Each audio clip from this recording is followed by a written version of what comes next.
안녕하세요. 김성길 목사와 함께하는 GTS 말씀 묵상 시간입니다. 오늘은 첫 번째 주간의 6째 날 묵상입니다. 오늘 묵상의 주제는 배우고 응용하기가 되겠습니다. 먼저 본문 말씀 속에서 우리가 응용할 것들이 무엇이 있는지 생각해 보고요. 또 우리의 삶의 현장에서 무엇을 하든 또 실패든 성공이든 그곳에서 무엇인가를 배우고 또 배운 것을 응용해야 변화도 만들고 발전도 할 수 있습니다. 우리 아이들이 혹시라도 실수하고 그럴 때 야단치기보다는 여기서 배운 것이 뭐야? 뭘 배울 수 있을까? 이 질문을 해준다면 아이들에게 실수는 좋은 교육이 될 수 있는 거죠. 자, 오늘도 배운 것들 기억하시면서 응용할 것이 뭐가 있는지 또 한번 생각해 보시기 바라고요. 생활 속에서 살 때는 응용할 게 뭐가 있지? 어떤 말씀을 사용할까? 한 번쯤 생각해 보시면 훨씬 더 좋은 삶을 살 수 있습니다. GTS 묵상은 꾸준한 신앙생활, 감동, 역동성 있는 은혜의 지속성과 현장의 변화와 발전을 이루기 위한 목표로 만들어졌습니다. 신앙이 신앙으로만 그쳐버리는 경우가 너무 많기 때문에 신앙과 삶을 하나로 묶어서 승리하는 삶을 만들기 위해서 이게 만들어진 거예요. 우리 아이들은 이 묵상과 함께 학습 능력을 키우고 성품 훈련을 잘 시켜서 세상에 나가서 소금이 되고 빛이 될 수 있도록 키우기 위해서 만들어졌습니다. 그래서 만들어진 담아진 시스템이 5-7+2예요. 5는 그림 분석, 7은 그날의 주제입니다. 7가지 주제를 한꺼번에 사용하면 학습 지도도 할 수 있고 독서 지도도 할 수가 있죠. 그제, 그러니까 목요일날 저녁에는 7가지 주제로 우리 아이들과 또 독서 나눔을 가졌습니다. 그리고 2는 질문 만들기와 영감 얻기예요. 자, 오늘도 묵상과 함께 좋은 하루 만드시기 바랍니다. 자, 그림 정리부터 하겠습니다. 자, 예수님이 아이들을 안으시고 또 주변의 아이들이 함께 어울려 있는 그런 그림입니다. 자, 이 그림 보시면서 제목을 하나 뽑아 보시고요. 정해 보시고 느껴지는 것들 적어 보시면 됩니다. 사람은 생각하는 존재이기 때문에 생각이 잘 움직여야 되고 건전하고 아름다운 생각을 할 수 있어야 합니다. 생각이 삶을 바꿔놓는 거예요.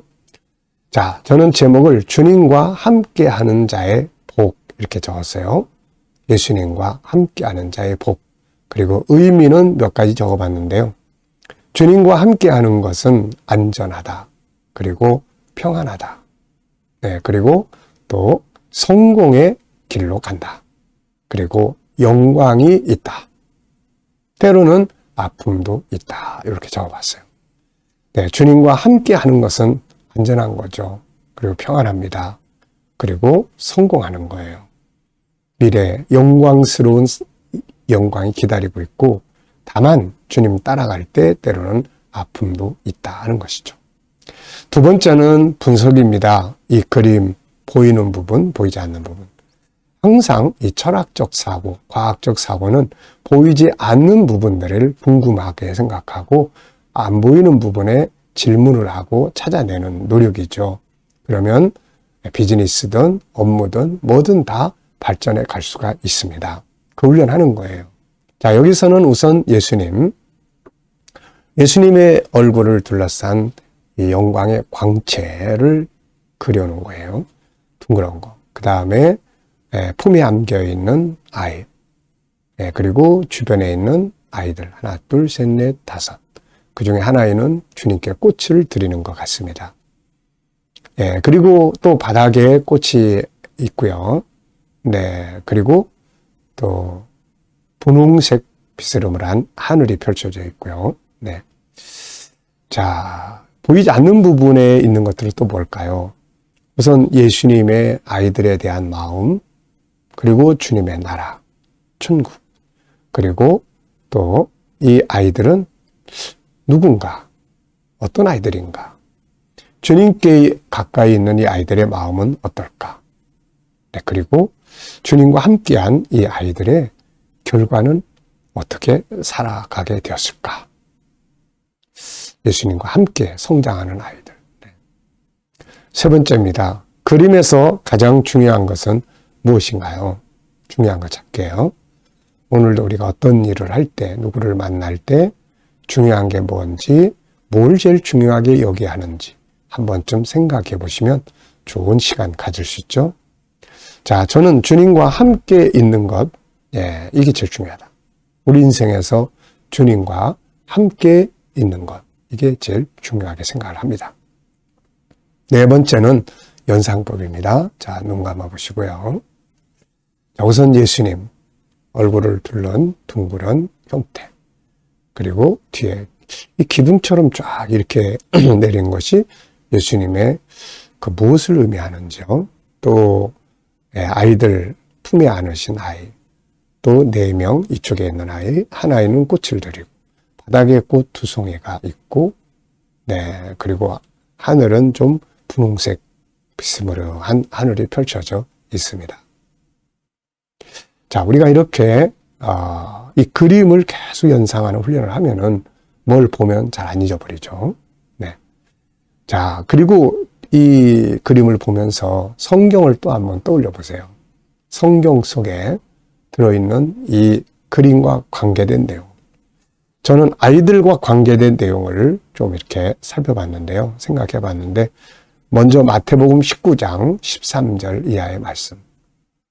엄마들이 아기들을 안고 예수님께 올 때 제자들이 막았죠. 그때 예수님께서 아이들이 내게 오는 것을 금하지 마라. 그러면서 이렇게 아이들에게 축복 기도를 해주시는 그런 장면을 볼 수 있습니다. 또 마태복음 21장에 아이들이 앞서가면서 주님을 찬양하고 막 애들이 얼마나 또 많이 모였겠어요. 이런 장면들 오면 애들이 항상 많이 모이잖아요. 아이들의 찬양. 그리고 또 마태복음 14장에 보면은 오병이어의 기적을 만들게 했던 아이가, 이 사람도 바로 아이라고 그러죠. 아이가 보리떡 5개, 물고기 2마리 주님께 드려서 기적을 만들게 된 겁니다. 그리고 이제 또 이렇게 교회 목회를 하다 보면은 아이들의 역할이 참 중요해요. 그래서 저도 처음에 개척할 때 아이들 전도하고 이런 일에 참 많이 중심을 뒀고, 지금도 저는 그래서 이 아이들에게 관심이 많이 가지고 다음 세대 양육을 위해서 애쓰고 있고요. 화요일 날, 목요일 날은 GTS 묵상을 유치부 애들하고도 하고 또 유초등부 애들하고도 같이 나누고 있습니다. 이게 참 소중한 거예요. 네. 교회 운동, 사회도 아이들이 자꾸 출산율이 떨어지면 나중에 국가가 없어지는 거예요, 이거. 그래서 아이들의 소중함, 천국운동의 역사도 역시 아이들을 중심으로 만들어지는 거죠. 자, 우리 아이들은 또 이 그림 속에 있는 수학들 또 찾아보시기 바랍니다. 이 안에 도형, 어떤 도형들이 있는지, 각도는 또 어떻게 재볼 수 있는지, 네, 이 각을 잴 수 있는 부분도 굉장히 많습니다. 네, 또 숫자, 그리고 더하기, 빼기 뭐 다 할 수 있고요. 측정, 크고 작은 것, 길이, 또 규칙, 네, 무언가가 규칙적으로 이 안에 다 움직이고 있는 거예요. 또 자료와 그래프. 자, 이렇게 그림 속에서 뭔가 공부한 것들을 찾아보면은 공부가 재밌어집니다. 익숙해지죠. 자, 상상력 키우기입니다. 이 그림 가운데 두고요. 앞에는 어떤 그림을 그리면 좋을까요? 저는 앞에는 예수님이 계시지 않고 아이들이 위험한 곳에서 막 놀면서 굉장히 위험스러운 그런 장면을 그려볼 것 같고요. 그러다가 예수님 오셔서 이렇게 다, 야, 예수님이다. 그리고 다 같이 모이고 안전한 거죠. 자, 다음 그림은 좀 멀리 가가지고 계시록 7장 9절로 17절 하나님의 보좌 앞에서 다 같이 이렇게 아이들, 어른들 다 같이 모이는 그런 그림을 그려볼 것 같습니다. 미래를 어떻게 살고 싶은가요? 그렇다면 지금 무엇을 해야 할까요? 오늘도 한번 생각해 보시기 바랍니다. 자, 마태복음 21장 1절로 9절입니다. 구조는 3, 2, 4. 3은 제자들 보내셔서 나귀 끌고 오시는 장면, 오게 하는 장면. 그리고 2는, 2는 이제 선지자의 스가랴의 예언. 뒤에 4는 이제 나귀를 끌고 와서 예수님 타고 가시는 장면. 사람들이 호산나 부르짖는 장면의 내용입니다. 읽어보겠습니다. 그들이 예루살렘에 가까이 가서 감람산 벳바게에 이르렀을 때 예수께서 두 제자를 보내시며 이르시되 너희는 맞은편 마을로 가라. 그리하면 곧 매인 나귀와 나귀 새끼가 함께 있는 것을 보리니 풀어 내게로 끌고 오라. 만일 누가 무슨 말을 하거든 주가 쓰시겠다 하라. 그리하면 즉시 보내리라 하시니 이는 선자를 통하여 하신 말씀을 이루려 하심이라. 일러스되 시온 딸에게 이르기를 내 왕이 내게 임하나니 그는 겸손하여 나귀 곧 멍에 매는 짐승의 새끼를 탔도다 하라 하였느니라. 제자들이 가서 예수께서 명하신 대로 하여 나귀와 나귀 새끼를 끌고 와서 자기들의 겉옷을 그 위에 얹으매 예수께서 그 위에 타시니 무리의 대다수는 그들의 겉옷을 길에 펴고 다른 이들은 나뭇가지를 베어 길에 펴고 앞에서 가고 뒤에서 따르는 무리가 소리 높여 이르되 호산나 다윗의 자손이여 찬송하리로다. 주의 이름으로 오시는 이여 가장 높은 곳에서 호산나 하더라. 아멘. 자, 감사한 거 적어 보겠습니다. 어제 하루 지내시면서 감사한 거. 평범한 것들이 나중에 보면 참 감사한 일이 됩니다. 코로나 시절에 마스크. 마스크 이렇게 안 쓰고 다닐 때는 그게 얼마나 감사한 일인지 잘 몰랐어요. 그런데 그때 사람 만나는 것도 어렵고 마스크 다 착용해야 되고 막 이런 것들이 얼마나 힘들었는지. 그때 가서 사람들이 야, 사람 아무 때나 만나고 이게 얼마나 감사한 일이는. 이게 보편적인 것이 나중에 어떤 상황이 됐을 때는 그렇게 감사할 수 없어요. 그래서 미리미리 보편적인 것도 하나하나 감사한 일로 생각하고 어려운 일을 만나더라도 그 어려운 일을 잘 또 극복해 나가는 방법 중에 하나가 감사 찾기입니다. 제가 상담하고 또 심리치료하고 할 때 감사할 일들 찾기를 많이 합니다. 사람은 감사는 긍정적인 생각이거든요. 그러면은 치유에 효과가 있습니다. 자, 오늘도 또 하루 감사한 거 찾아보시고요. 미래도 생각하시면서 감사한 거 찾아보십시오. 자, 오늘의 주제는 배우고 응용하기입니다. 밖에 나가서 소금이 되고 빛이 되고 소금은 능력 있게 일하는 거고 빛은 신뢰성을 주는 겁니다. 머무는 곳에 선한 영향력 미치기 전도와 선교하기예요. 자, 오늘 내가 머무는 곳에서 선한 영향력을 미치기 위해서 할 수 있는 일은 무엇인가요? 네, 오늘 사람들을 좀 만나게 되는데요. 사람들을 만나게 될 때 내가 할 수 있는 선한 영향력은 무엇이 있을까? 전 3가지를 적어봤습니다. 하나는 밝은 모습, 스마일. 네, 이게 참 좋은 것 같고요. 또 부드러운 말, 네, 부드러운 말, 이런 말들이 참 좋은 것 같고. 또 배려하는 것, 상대방을 배려하는 것. 내 중심으로 막 뭘 끌고 가기보다는 이렇게 하면은 선한 영향력을 미칠 수 있을 것 같습니다. 인사만 잘해도 좋은 영향력을 미치게 되는 거예요. 주일에 초청할 사람, 또 거룩한 부담을 갖는 시간입니다. 네, 오늘도 누구에게 와 보세요라고 할 사람이 있는지 한번 생각해 보시고요. 또 없으면 없는 대로 하나님 그런 사람을 내 옆에 좀 붙여주세요. 이렇게 기도하시면 됩니다. 또 이 결석한 식구들이나 이분들 내일 꼭 올 수 있도록 기도해 주시면 되겠습니다. 3번째는 이번 주간의 나의 삶 현장에서 본문의 내용이나 5-7+2를 응용해 본 것이 있다면 뭔가요? 저는 이 7가지 주제 사용입니다.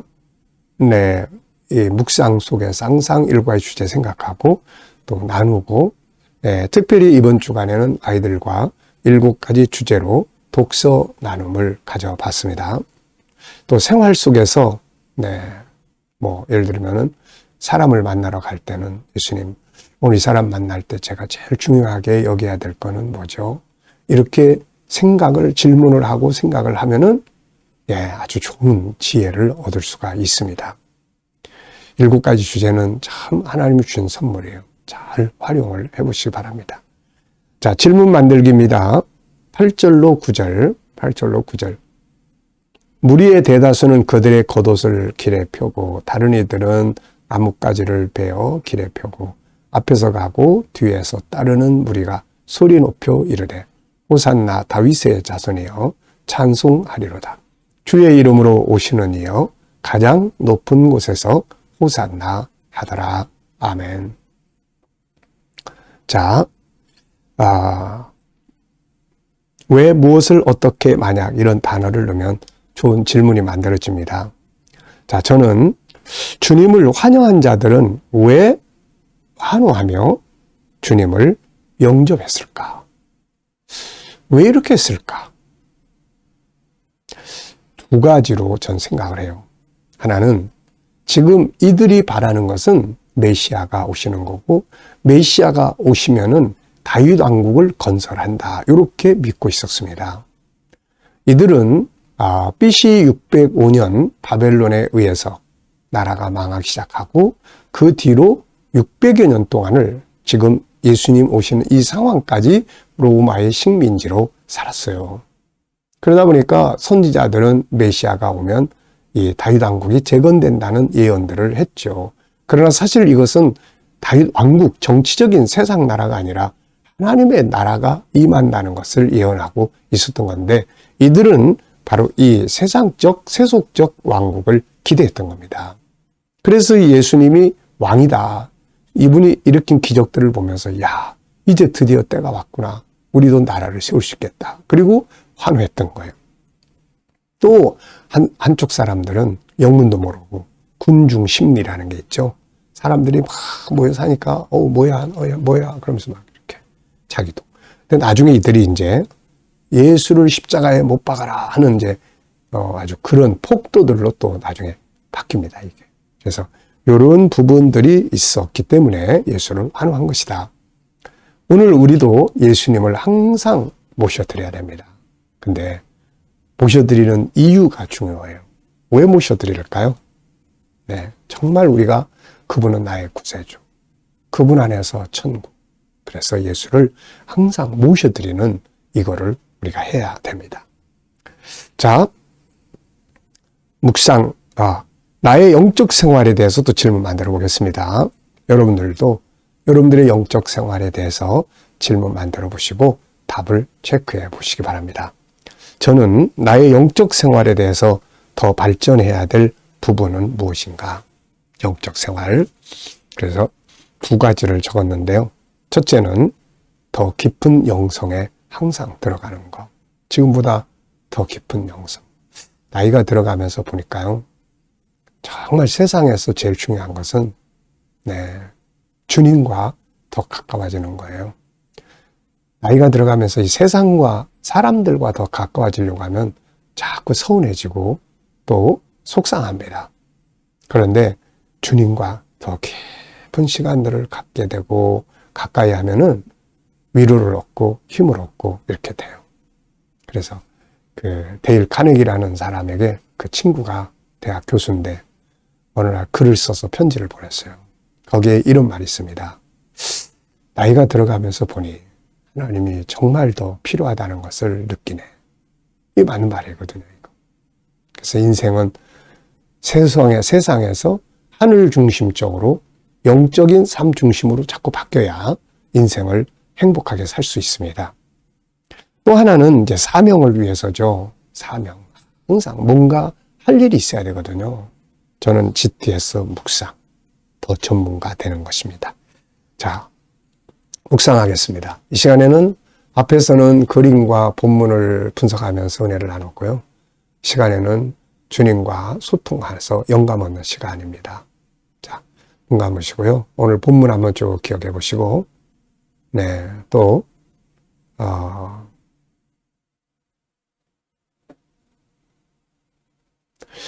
그리고 7가지 주제 또 떠올려 보시고요. 그리고 또 오늘 삶의 현장 쭉 떠올려 보십시오. 누구를 만나고 어디를 가고 무엇을 하나요?